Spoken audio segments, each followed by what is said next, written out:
जो जमीन पर बैठकर क्यों आसमान देखता है, पंखों को खोल जरा, ये जमाना सिर्फ उड़ान देखता है। प्यारे बच्चों नमस्कार, कैसे हैं आप सभी। उम्मीद करता हूं आप सभी स्वस्थ होंगे। तो प्यारे बच्चों आज मैं आपको बताने वाला हूं कि यदि आप मैथ्स और साइंस में 100 on 100 स्कोर करना चाहते हैं, मीन्स 80 मार्क्स का जो पेपर आएगा, if you want to score full marks, तो क्या स्ट्रेटजी लेके हम चले सो डैट कि हमारे फुल ऑन फुल आ सके। तो बिल्कुल सिंपल कंसेप्ट ये है कि सबसे पहले जो एनसीईआरटी की बुक है वो आप जरूर कर रहे होंगे और उसको करते रहिए। हर एक क्वेश्चन को बिल्कुल ध्यान से कीजिए। और सबसे बड़ी दुखद जो समाचार यह है कि एनसीईआरटी ने, सीबीएसई बोर्ड ने मैक्सिमम सिलेबस कम कर दिया है, जो बच्चों की बौद्धिक क्षमता को, मेंटल एबिलिटी को, थिंकिंग स्किल्स को डेवलप करते थे कि भाई बच्चा सोचे किसी भी प्रश्न के बारे में, वो तो उन्होंने हटा दिया है। लेकिन फिर भी कोई बात नहीं, जो अच्छे बच्चे हैं जिनको लगता है कि मुझे मैथ सीखना है and in 11th and 12th they have to opt for mathematics, तो वो जरूर से जरूर पुरानी जो बुक है 2022 वाली पब्लिकेशन है, आप सभी प्रश्न को करिए।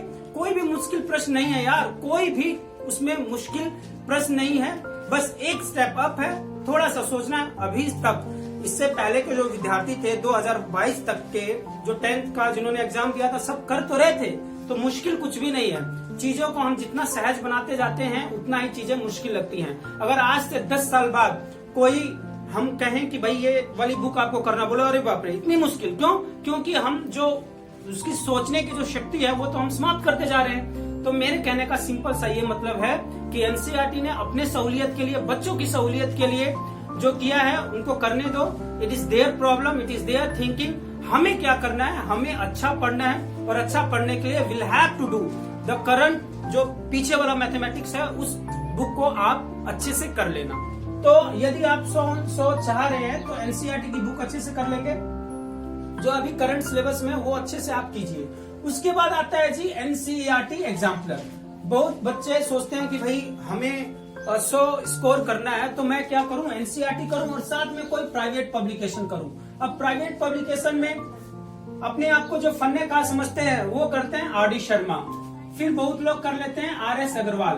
अरे भाई आप इन सब में ज्यादा मत उलझिए, इन सब में ज्यादा उलझने से उलझे रह जाएंगे। जो काम की चीज है वो आप ज्यादा फोकस नहीं कर पाएंगे। यदि आपको फोकस स्टडी करना है तो एनसीईआरटी ने खुद रिकमेंड किया हुआ है कि आप किसको करें, एनसीईआरटी एग्जाम्पलर। और ये बुक कहां से अवेलेबल होती है, 6 to 12 क्लास तक हर एक कक्षा के लिए एनसीईआरटी प्लस एनसीईआरटी एग्जाम्पलर उपलब्ध होती है। मार्केट में क्या है कि भाई ये 6, 7, 8, 9, 8 तक जो बुक है वो 65 रुपीज में मिलती है, तो ये मार्केट में उपलब्ध नहीं होती। इतनी मोटी बुक होती है, कम से कम आप मान लीजिए एनसीईआरटी अगर एग्जाम्पलर देखें, अगर मैं 8th क्लास की बात करूं, 7th क्लास की बात करूं, 7th क्लास या 6th क्लास की इतनी मोटी बुक है एनसीईआरटी एग्जाम्पलर, लेकिन ये मार्केट में उपलब्ध नहीं होगी क्योंकि भाई 65 रुपीज प्रिंट रेट है, तो हु विल सेल इट, कौन उसको बेचेगा इतना। जब उनको कोई मार्जिन ही नहीं मिलेगा, जब कोई फायदा नहीं मिलेगा, तो they are not going to sell these kinds of book which has been recommended by NCERT.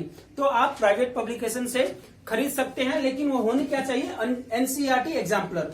जैसे कि मैं आपको दिखा दूं कि हम, जैसे ये है एनसीईआरटी एग्जाम्पलर, ये जो एनसीईआरटी की तरफ से है वो नहीं है, अगेन प्राइवेट पब्लिकेशन है, दैट इज अरिहंत की ये बुक है, 10th क्लास की है ये।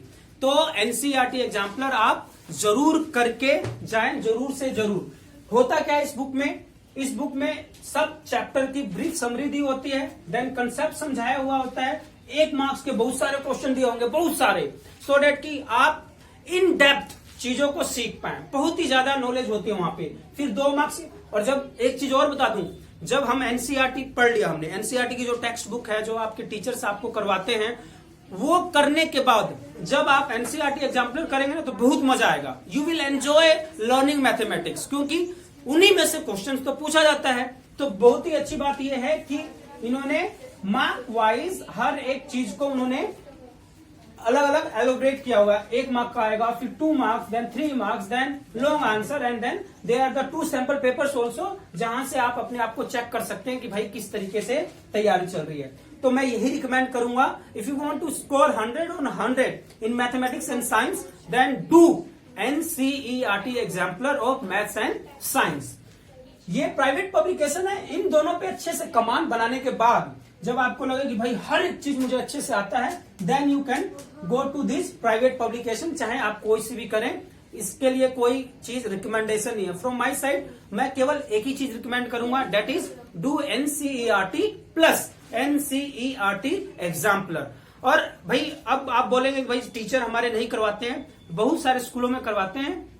बहुत सारे स्कूल में जो टीचर्स होते हैं क्या देते हैं कि बेटा आप NCERT एग्जाम्पलर भी कीजिए। अब भाई आपके मुंह में ठूस के थोड़ा ना टीचर करवाएगा, आप खुद कीजिए। If you are facing any problem तो आप अपने टीचर से जाके पूछ सकते हैं कि सर मेरे को क्वेश्चन नंबर 9 क्वेश्चन नंबर 10 में प्रॉब्लम है, थोड़ा सा हिंट दे दीजिए और आप कर लेंगे। तो आपको ये बात समझ में आ रही है। तो कभी भी आप NCERT एग्जाम्पलर को लाइट मत लीजिए।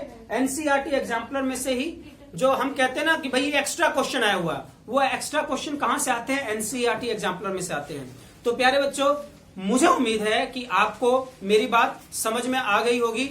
यदि आप NCERT एग्जाम्पलर, दूसरी चीज ये है कि भाई NCERT के जो मैथ्स के क्वेश्चन है, हर एक क्वेश्चन का सोल्यूशन तो मैं खुद अपलोड कर ही रहा हूं। Now I have started NCERT exemplar solution. NCERT exemplar के सोल्यूशन भी मैं अपलोड कर रहा हूं। यदि आप देखना चाहते हैं तो you can both these videos, आप वहां से इन वीडियोस को देख सकते हैं और समझ सकते हैं। बहुत ही सरल होते हैं, आप जितना ज्यादा प्रैक्टिस करेंगे उतना ही ज्यादा आपको अच्छी मैथमेटिक्स आती जाएगी। और जो अच्छे बच्चे हैं उनसे मैं रिक्वेस्ट करूंगा that you must do previous year mathematics. जहां चलने में देरी होती है वहां मुकाम भी देर से मिलता है। तो अभी कुछ भी देरी नहीं हुई है, दिस इज जून, अभी जून का महीना चल रहा है। अभी से NCERT बुक जाइए खरीदिए, लगभग 150 या 175 में आपको मिल जाएगा और वहां से आप अपना प्रैक्टिस करना स्टार्ट कर लीजिए। ये आपके बेहतर भविष्य के लिए बेहतर बुक है।